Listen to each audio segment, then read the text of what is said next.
ভাগ্নির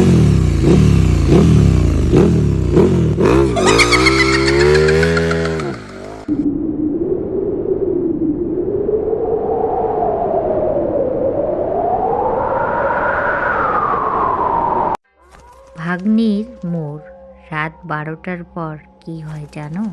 গল্পটি শুনতে হলে লাস্ট অবধি ভিডিওর মধ্যে থাকতে হবে, তাহলে বুঝতে পারবে কি ঘটনা, কি ভয়ানক ঘটনা হয়েছিল সেই দিন।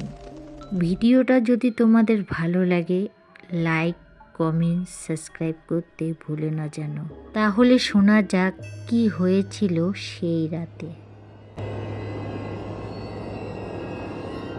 12ই নভেম্বর রাত 12টা 10। শিবতলা গ্রাম। গ্রামের বাইরে এক নির্জন রাস্তা।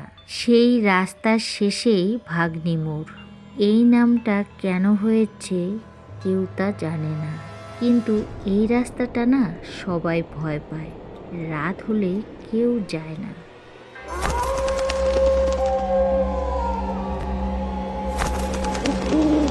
অনিক শহর থেকে ফিরছিল, তার সঙ্গে ছিল তারই বন্ধু সুমন। তারা বাইকে যাচ্ছিল। দুজনে অনেক হাসি ঠাট্টা গল্প করতে করতে যাচ্ছিল। তারা দেখলো হঠাৎ রাস্তা ফাঁকা হয়ে গেল আর চারিদিকে কুয়াশা। তাদের মোবাইলের নেটওয়ার্কও চলে গেল। সুমন বলল, এটা ঠিক লাগছে না। অনিক এসে বলল, আরে ভয় পাস নাকি তুই? তারা সামনে একটা রোড দেখতে পেল, তাতে লেখা আছে ভাগ্নির মোড়।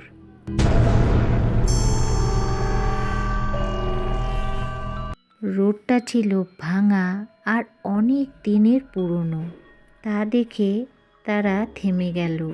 চারিদিকে অদ্ভুত একটা নীরবতা। তারা দেখল দূরে একটা আলো জ্বলছে, যেন কেউ একটা লণ্ঠন নিয়ে দাঁড়িয়ে আছে। সুমন বলল, চল বাড়ি ফিরে যাই, কিন্তু অনিক বলল, দাঁড়া দেখে যাই। সুমন আর অনিক এগিয়ে গেল। আলোটা যেন আরো কাছে আসতে লাগলো। দেখা গেল একটা বুড়ি, হাতে লণ্ঠন।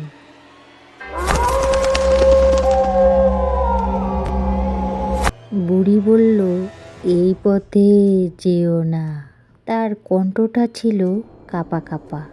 অনিক বলল, কেন? বুড়ি হাসল। হঠাৎ লণ্ঠনটা নিভে গেল। চারিদিকে অন্ধকার।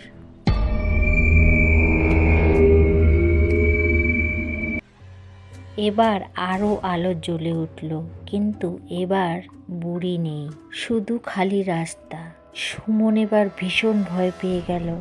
সে বলল, চল এবার বাড়ি ফিরে যাই। কিন্তু বাইক স্টার্ট নিল না। কিন্তু তারা বারবার চেষ্টা করলো, কোনো মতে বাইক স্টার্ট করতে পারল না। হঠাৎ কারো পায়ের শব্দ কানে এলো তাদের।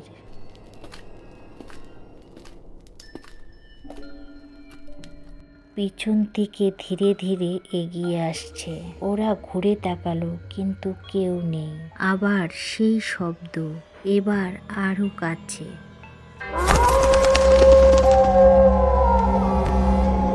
সুমন ভয় পেয়ে কাঁপতে লাগলো। অনিক সাহস করে বলল, কে ওখানে, কে?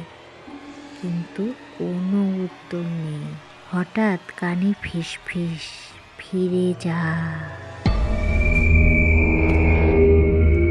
দুজনেই চমকে উঠল। কেউ নেই আশেপাশে। কুয়াশা ঘন হয়ে আসছে।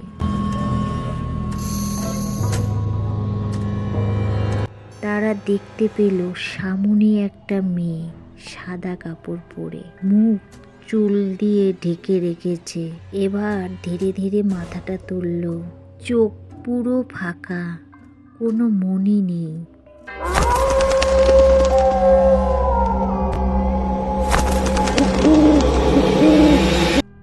এই দেখে সুমন চিৎকার করল, অনিক স্থির হয়ে গেছে। মেয়েটি বলল, আমাকে চিনতে পারছো? অনিক বলল, না, আমরা তোমাকে চিনতে পারিনি। এবার মেয়েটি হাসল।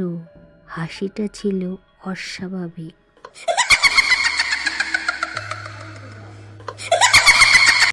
মেয়েটি বলল, তুই ভুলে গেছিস? হঠাৎ তার মুখ বদলে গেল, রক্তে ভরে গেল।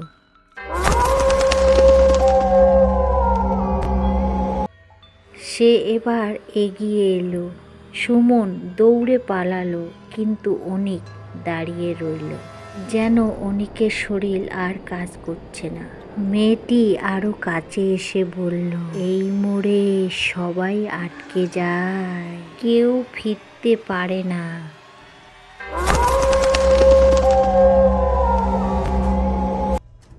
অনিক চিৎকার করতে চাইল, কিন্তু তার গলা বন্ধ। তার গলা দিয়ে কোনো আওয়াজ বের হচ্ছিল না। সে অজ্ঞান হয়ে মাটিতে পড়ে গেল।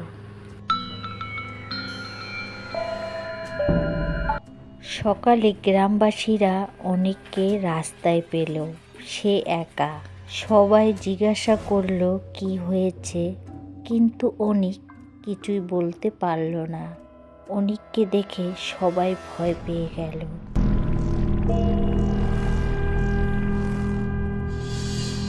গ্রামের এক বৃদ্ধা বলল, ওই মোড় অভিশপ্ত।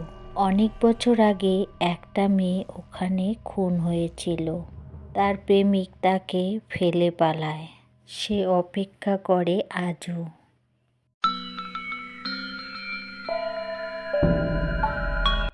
অনিক চুপ করে শুনল। তার মাথা ব্যথা হচ্ছিল। সে রাতে আর ঘুমাতে পারল না। বারবার সেই মুখ মনে পড়ছে।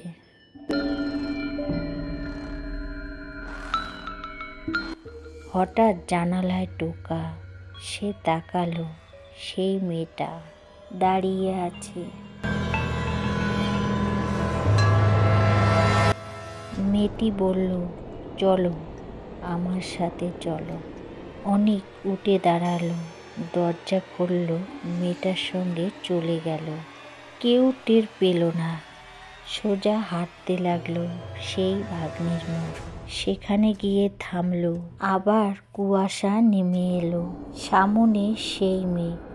এবার সে কাঁদছে, আমাকে একা রেখে যেও না।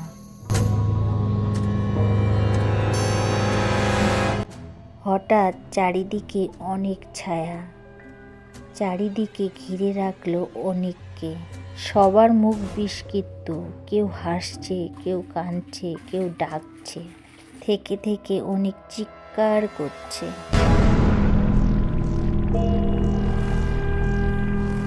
গ্রামবাসীরা শব্দ শুনে সেখানে এলো, কিন্তু তারা দেখতে পেল সেখানে কেউ নেই। শুধু পড়ে রয়েছে খালি রাস্তা। অনিক উধাও, সুমনও নেই, দুজনে হারিয়ে গেল।